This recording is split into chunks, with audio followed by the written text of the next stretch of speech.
Oh, what a surprise. We're back in the 90s looking at blockbuster sci-fi movies again. In all seriousness, the response to our Event Horizon and Dark City videos has been awesome. Y'all rock. So we thought we'd take a look at another big-budget sci-fi entry from the 90s that underperformed at the box office. But this one is a little special because it happens to be a sequel to two of the biggest and the best sci-fi movies ever made. I'm Drew Deitch for Giant Freakin' Robot, and this is the failure and redemption of Alien 3. Alien 3 was always going to have a steep hill to climb. The overwhelming success of Alien and Aliens loomed large over David Fincher's theatrical debut. Get away from her, you... It also had to deal with the third movie curse and being the end of a perceived trilogy. Unfortunately, the reception for Alien 3 from audiences and critics was inarguably chilly in 1992. Alien 3 is dark, depressing, grungy, and lacking in the kind of high-tension action that closed the first and especially the second movie. Over the years, it's remained one of the most controversial entries in the Alien franchise. But thanks to time and an unexpected new version of the film, Alien 3 has become one of the most fascinating and unfairly overlooked sci-fi horror films of the last few decades. So much was working against Alien 3 before audiences saw a single frame of the movie. On Earth, everyone can hear you scream. The conceptualization of the movie was a chaotic nightmare. Because we thought, what do you do with this one to make it different? The whole idea you can't do something that's just going to be a reheat of one or two. Multiple versions of the movie never got off the ground, including one that would have set the movie on a wooden planet of monks. Sort of a planetoid little man-made structure that was filled with this religious order of monks, and they sheathed everything in wood. The film's original director was fired shortly before production began, and first-time director David Fincher was under constant pressure due to extensive rewrites from the producers, rewrites that were happening while the movie was being shot. And that is only the tip of Alien 3's iceberg of woes. Even without knowledge of the movie's behind-the-scenes problems, audiences were primed to be extra critical of Alien 3. The first film was a cultural smash hit. Sunday, the Ridgely Theater in Fort Worth had the biggest day in its entire history. But the biggest surprise to theater employees is the number of parents bringing young children to see Alien. Are you glad you saw it? Yeah. The sequel managed to deliver an experience that satisfied both fans of the original and newcomers alike. This third entry was going to be heavily scrutinized, no matter what it did.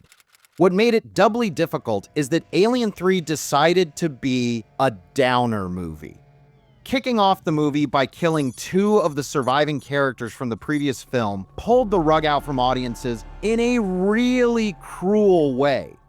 And the movie continued to be antagonistic by being a dour, doom-laden story that culminated in the death of the series' main character, Ellen Ripley.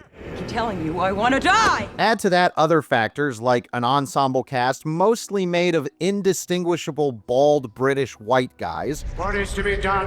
This man is dangerous. A compromised final edit that removed entire plot points, and a grimy prison atmosphere that only enhanced the oppressive tone of the whole movie. So many factors primed an audience to be unable to click with Alien 3 on every surface level. And that seemed to be reflected in the audience's reaction. Though the film was a financial success at the global box office, it was considered a failure in the US in comparison to the gargantuan achievements of the prior films. And so I have to give it a thumbs down. This is probably the best-looking bad movie I've seen in a while. In fact, it opened at the number 2 spot behind another third movie, Lethal Weapon 3. Coupled with the primarily negative critical responses, Alien 3 was always looked upon as a failure in the grand scheme of the franchise. Until one day, that started to change. And it seems that actually the audience for it has grown over the years because of video and because of DVD. I think it's become much more accepted in the years since it's come out than it was when it was first theatrically released. Alien 3 certainly had its defenders, but they were objectively in the minority.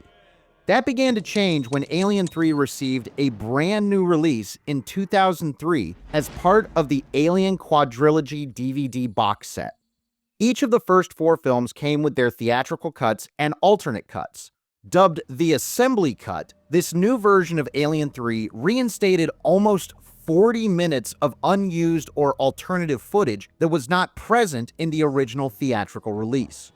This led to many fans reevaluating Alien 3 because this new version, the only alternate cut in the set that wasn't supervised by its director, offered a somewhat less compromised look at the intention behind this third entry. And by offering a new version of the film for fans to check out, they ended up revisiting a movie they might have written off after only a single viewing. Thanks to this new version, fans began to see how technically impressive a production Alien 3 was. And with David Fincher becoming a heralded talent in the filmmaking world, and rightfully so, it was also a look back at how his approach and style developed.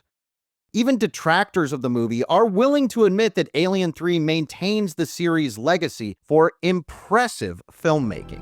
It's not a perfect film, but really very worthy of being in this succession.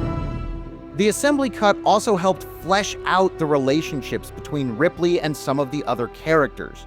The romance that develops between Ripley and the Doctor character Clemens, played by Charles Dance, is solidly executed, and his eventual death is far more effectively tragic thanks to the new cut. And Charles S. Dutton nearly runs away with the entire movie as the religious leader of the inmates. Give us strength, O Lord, to endure. Even in the original theatrical cut, his call to the inmates to fight the alien is a franchise highlight. Nobody ever gave me nothing. So I say, fuck that thing. Let's fight it. There's also a better sense of mood in the Assembly Cut by letting scenes sit for longer periods of time. Look, if the bleak tone and story of Alien 3 turns you off, then we're fucked. No, you're fucked. There's no getting past that.